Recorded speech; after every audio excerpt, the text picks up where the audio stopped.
Eu vou falar um bagulhinho aqui. Eu vou falar um bagulho. Hoje a gente vai conversar com a Valentina Bandeira. É um pouco até estranho conversar com a Valen agora, porque eu sigo ela no Instagram, enfim, compartilho muito, né, as coisas que você posta. Eu tenho essa sensação, acho que muita gente tem, de que é próxima a você. Então, quis fazer essa entrevista para ver se a gente conversa um pouco melhor e fala um pouco também sobre a sua trajetória no audiovisual, que é muito legal. Então, primeiro de tudo, seja bem-vindo ao Cine Jornal. Obrigado, galera do Canal Brasil. Eu amo meu canal favorito depois da Globo. E Valen, muita gente sabe, mas muita gente não sabe também que você vem, né, tipo, de um núcleo ali artístico, você tem uma relação muito forte com o tablado, seu pai era bailarino, você é afilhada de consideração ali, de coração da Cacá Mortê. Qual é a sua primeira lembrança, assim, desse encantamento por esse universo que te cercava, esse universo artístico? Cara, eu acho que é de tão pequena que eu não sei exatamente quando foi a minha primeira lembrança, mas eu lembro, eu tenho uma lembrança, vou jogar uma lembrança até para puxar o tablado. Eu tenho uma lembrança do meu pai produzindo o Cavalinho Azul, que foi uma peça que a minha tia-avó tinha feito, a primeira versão da peça. Então, era uma peça que eu tinha uma relação afetiva já de antepassados da família, mas o papai produziu. Estava produzindo Cavalinho Azul e eu lembro da gente no patronato do tablado ali naquele quintalzinho que tem, porque a Cacá tinha pedido um cavalo de verdade e a gente trouxe, o papai arrumou um cavalo, ele veio pro tablado, ele entrou no palco e eu lembro deu assim com, sei lá, aquilo tinha 6 anos, uma coisa assim, e eu tipo já totalmente acompanhava e vivia uma vida de teatro, de coxia de teatro, de produção, eu já estava totalmente íntima do processo, assim. Então, nessa época eu já me senti em casa. Im Passar der Zukunft besser, schreiben schneller, schreiben rascher, und ein Mensch ist gut, böse sind die Leute. E você sempre fala, assim, eu já vi em várias entrevistas, né, que a sua carreira é a coisa mais importante da sua vida, que a sua carreira te define. Antes de você estrear na novela Quanto Mais Vida Melhor, eu lembro de um vídeo muito emocionante que você fez falando sobre a importância disso, né, do peso que isso tinha no seu Instagram. E aí foi acontecendo muita coisa legal. Por exemplo, essa novela, muitos convites, muitos projetos. Agora todo mundo sabe quem é você, todo esse sucesso na internet. Como é que está sendo para você vivenciar isso? Cara, tá sendo muito diferente, porque a minha carreira deu um 360, né? Eu acho que ela meio que acompanhou o fluxo da coisa, assim, porque o mercado mudou muito desde que eu me interesso pela minha profissão, né? Então, digamos, eu tô aí há 20 anos pensando nisso e semeando, alimentando esse meu desejo, essa minha carreira, mas o mercado em 2 anos mudou completamente, principalmente depois da pandemia, ele deu um 360, a coisa da internet cresceu com uma força muito violenta, e eu meio que comecei a entender que o negócio estava se transformando, e aí eu fui meio que acompanhando, e agora a coisa fez, tipo, ela desencadeou e mudou completamente, porque eu até falei disso num podcast outro dia que eu tava assistindo. Eu tinha uma ideia de carreira ideal, top, tipo Adriana Esteves, Débora Bloch, atrizes zonas clássicas, né, que são tipo atrizes mesmo, e a coisa mudou completamente para mim. Eu tô fazendo coisas completamente diferentes. Eu tô apresentando podcast do Tinder, eu tô vivendo uma vida muito forte na internet, né? A minha carreira tá sendo muito atravessada pelas redes sociais e tudo, mas eu tô muito feliz mesmo. Uhum. Eu acho que tem coisas assim. O artista ele acompanha o mundo, né? O momento do mundo. O Ele seu é tempo, reflexo, né? ele é reflexo do seu tempo, então não podia ser diferente, assim, né? Eu sou pra frente, eu gosto de tudo que é novo, sabe? Então, para mim, funcionou muito. Gente, eu consegui construir um espaço, um público para as paradas que eu posso fazer o que eu quiser. Isso é de um privilégio. Eu tinha um pânico da minha profissão ser uma coisa passiva, de eu ter que ficar esperando em casa alguém me convidar para eu fazer alguma coisa. E eu não preciso mais ter esse medo. Tipo, as pessoas vão me convidar para fazer coisas, mas enquanto elas não me convidam, eu estou me movimentando e fazendo, tirando ideia da minha cabeça e uma galera assistindo e curtindo.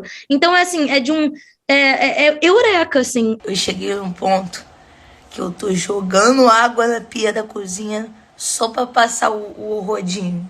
Agora eu vou ter que voltar a beber sem motivo. Vai dar merda hoje, hein? Eu não fiquei com medo de anular. É inanulável a minha relação com a minha profissão de atriz. É o que me define, é quem eu sou. É para muito além das minhas palavras. É uma coisa muito maior do que eu só, sabe? É uma coisa... Eu falava isso para minha analista e ela meio que falava que era piração na minha cabeça, mas é uma coisa meio que quase que é o meu destino, assim, não tem como não ser, sabe? Ao longo da minha vida inteira, a minha profissão de atriz sempre apareceu para mim, ela sempre veio para mim. Foi uma coisa totalmente interligada com a minha existência.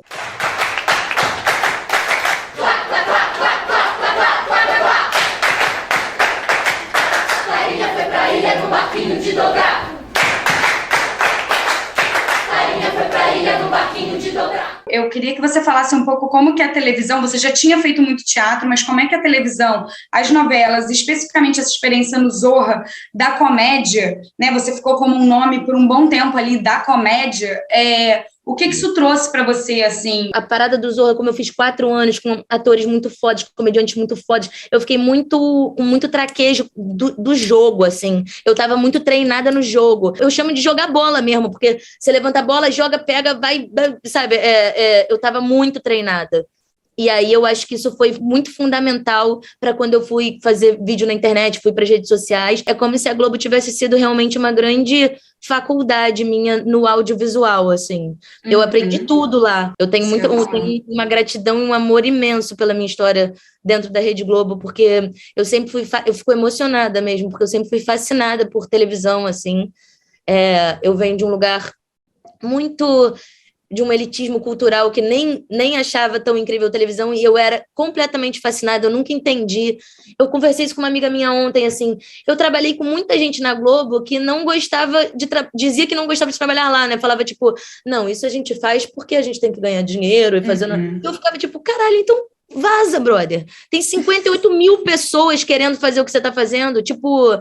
Assim, eu tenho fascínio pela televisão brasileira, fascínio. Eu não consigo explicar, eu fico emocionada real. Eu não consigo explicar o tamanho do orgulho que eu sinto de fazer parte dessa construção cultural, assim, sabe? É muito grande, é muito importante, é a dedicação da minha vida inteira, assim. Eu tenho planinhos maravilhosos pra gente. Tem muita gente que só assiste televisão. Tipo, a televisão alcança o Brasil de uma forma que nada mais alcança. E isso é muito potente, porque é o que liga todos nós, assim. É uma potência de estreitamento de relações, é o que faz a gente ser família, é o que faz a gente ser nação, é a nossa cultura. E tem que respeitar mesmo, assim. Vocês têm que falar que vocês estão indo fazer isso por causa do Rony. Falando um pouco de cinema, sua primeira participação foi em uma quase dupla? Foi a primeira, né? Foi, com a Tatá e com o Cauã. Com Tatá, que também uma gênia da comédia, né? Que tem justamente esse jogo, joga esse mesmo futebol aí que você joga. Perfeito. Como é que foi essa primeira experiência no cinema? Cara, tipo, eu entrei aqui. A Tatá, eu tava no Zorra já, né? E a Tatá eu posso dizer isso com tranquilidade, porque a Tatá foi uma das primeiras pessoas que me reparou ali. Eu lembro que a gente gravou em Vassouras, faz muito tempo, né, isso. Mas e era um elenco irado. Aí foi muito bom me sentir uma referência na comédia, né? Tipo, acho que eu comecei a criar segurança, assim, do caminho, sabe? E aí, mais recentemente, você fez o Louca, da Cláudia Jovan, que aí é um filme escrito, dirigido, produzido por mulheres, protagonizado por mulheres, ou seja, né, ali uma produção bastante feminina. a Cláudia define esse filme como uma comédia furiosa. Como é que você define esse filme? É como uma comédia furiosa, perfeita. A Claudinha é perfeita, ela não, eu não poderia definir melhor do que ela, porque ela tratou esse filme como se fosse um neném mesmo. Então, tipo, ela é uma pessoa muito, que eu admiro muito, que foi muito legal. A gente se conectou de um jeito assim. Ela é minha amigaça até hoje, a Claudinha. E a gente tem uma mesma leitura da comédia, sabe? E o mesmo interesse pelas mesmas referências de tudo, né? Eu amei fazer esse filme, me diverti muito. E você falou da Tatá, e ligando com essa coisa de comédia, não tem, né? Não tem mulher na comédia direito. É uma coisa, assim, tem, mas são todas meio ali, meio escondidas, não tem... Tanto que as minhas referências são 99% masculinas, assim, né? Eu tenho, tipo, Fernanda Young, Fernanda Torres, mas que também não é exatamente uma comediante. Aí tem a Tatá, tem poucas referências femininas, assim, né? Foi interessante fazer esse filme para sentir essa força mesmo, né? Tipo, assim, me encontrar com outras mulheres que têm as mesmas referências que eu. É muito bom trabalhar com mulher, muito melhor do que com homem, com todo respeito aos homens. A gente trabalha muito melhor do que vocês, cara. E aí, agora falando sobre o Pérola, te encontrei no set desse segundo longa-metragem do Murilo Benício, fui rever a nossa conversa e você me disse em algum momento que esse filme era tudo o que você queria, especialmente por ser uma história familiar. E aí eu queria que você me falasse assim, por quê, né? Eu falei isso, eu amei fazer o Pérola. Eu estava muito feliz. Foi o meu primeiro trabalho de atriz que eu falei assim, caralho, eu entrego. Eu tava numa vida muito de televisão, fazendo novela, eu tava fazendo Zorra, mó tempão, então era tipo cenas de esquete mais rápido, aí eu peguei uma dramaturgia, um texto com início, meio e fim, né, que cara, eu me senti, assim, eu tava no auge da alegria profissional naquele filme, assim, foi muito bom para mim, foi muito feliz o trabalho. Eu tava, naquele momento, fazendo a maior virada na minha análise, assim. Foi naquele momento que eu meio que...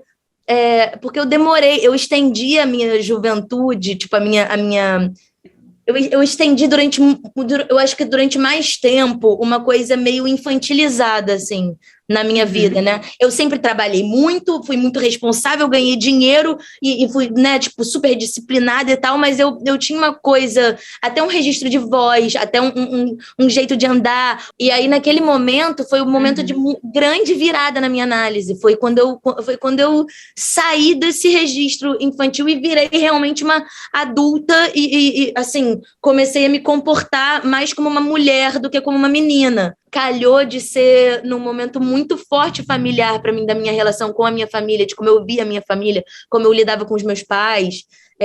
Engraçado fazer com a Drica, porque a Drica também era da mesma época do meu pai, né, um pouco mais nova, mas para mim ela estava sempre num lugar de uma pessoa mais da galera do meu pai, então eu fazia o filme com ela, aquela mãe forte, o meu pai sendo uma referência muito enorme na minha vida. Eu via ele, né? Eu pensava nele. E a Drica, nesse filme, ela faz meio que o filme é todo em torno dela, dessa mãe potente. É uma matriarca, né? Uma saga familiar. Uma matriarcona e uma matriarcona meio... Né, eles bebem muito, então tem uma coisa meio... E me lembrava muito meu pai, não por causa da questão da bebida, mas essa coisa meio gigante, assim, né? Tipo, que ocupa muito espaço. Então, eu via ele o tempo todo durante esse filme. Foi uma coisa muito forte para mim.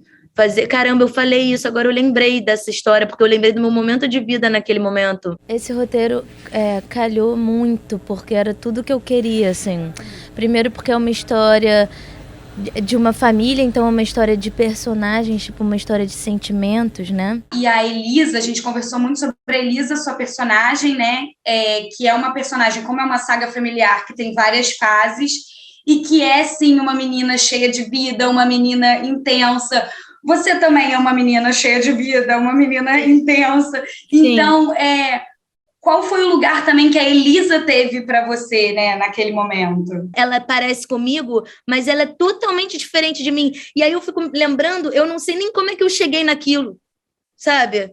é tão imersiva a experiência, assim, que eu não sei como eu cheguei naquilo, porque ela tem uma coisa muito forte da Valen, mas ela é diferente. Ela é uma outra coisa, ela está em um outro lugar. E tem fases o filme, né? Então ela tem uma linha muito, muito sofisticada, assim, tipo, ela começa muito jovenzita, nananã, aí ela casa, fica meio mais deprimida, mais retraída. Então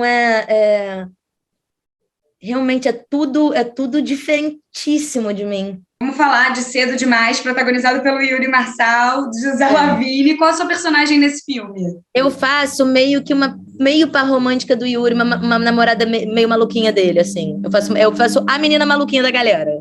Tipo isso. Entendi. E aí o Zé do tablado, né? Foi assim, mais em casa impossível e um jeito... É isso, tipo, o Zé dirigindo é como se eu tivesse voltado para casa e fazer essa conexão, tipo, Zé Lavigne dirigindo e eu com o Yuri Marçal são os dois mundos fazendo, tipo...